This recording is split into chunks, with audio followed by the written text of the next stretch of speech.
Hello everyone, so I hope आप सब बहुत अच्छे होंगे। तो इस शॉर्ट में जैसा कि आपको दिख रहा होगा, बेसिकली हम ह्यूमन हार्मोन्स के बारे में और उनके जो भी फंक्शंस हैं ना उनके बारे में देखने वाले हैं। तो सबसे पहले हम बात करते हैं हाइपोथैलेमस की, क्योंकि पार्ट 1 होगा, पार्ट 2 भी आएगा इसका, ठीक है। तो सबसे पहले हाइपोथैलेमस की अगर बात करें तो एक आपका है TRH, जो कि आपका है थायरोट्रोफिन रिलीजिंग हार्मोन, जो कि बेसिकली क्या करता है, TSH को क्या करता है, पिट्यूटरी को स्टिमुलेट करता है कि वो TSH को रिलीज़ करें। अब यहाँ पे आता है CRH, कॉर्टिकोट्रोफिन रिलीजिंग हार्मोन होता है, जो कि बेसिकली क्या करता है, पिट्यूटरी को स्टिमुलेट करता है कि वो ACTH को क्या करे, रिलीज करे, ठीक है। GnRH होता है, गोनाडोट्रोफिन रिलीजिंग हार्मोन, ये भी जाके पिट्यूटरी को क्या करता है, स्टिमुलेट करता है कि लुटिनाइजिंग हार्मोन और फॉलिकल स्टिमुलेटिंग हार्मोन को रिलीज किया जाए।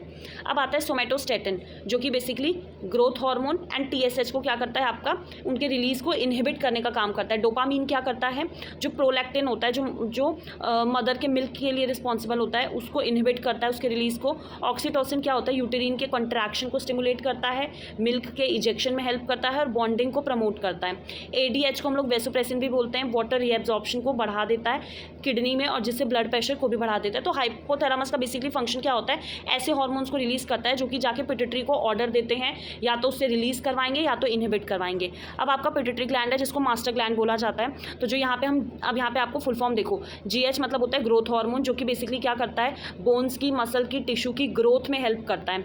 TSH होता है आपका थायराइड स्टिमुलेटिंग हार्मोन, जो कि आपका थायराइड ग्लैंड को स्टिमुलेट करेगा कि वो T3 और T4 को रिलीज करेगा।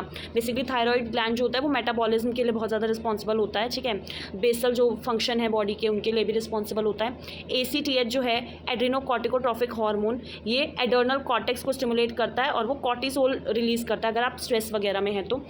LH होता है लुटिनाइजिंग हार्मोन, जो कि आपका मेल्स में तो टेस्टोस्टेरॉन के सिक्रीशन में हेल्प करेगा, फीमेल में ओव्यूलेशन करवाता है और कॉर्पस लुटियम की फॉर्मेशन में हेल्प करता है। अब आते हैं TSH, जो कि है फॉलिकल स्टिमुलेटिंग हार्मोन। मेल में क्या करता है, स्पर्म के प्रोडक्शन को स्टिमुलेट करता है और फीमेल्स में क्या करता है, फॉलिकल की ग्रोथ और एस्ट्रोजन सिक्रीशन में हेल्प करता है।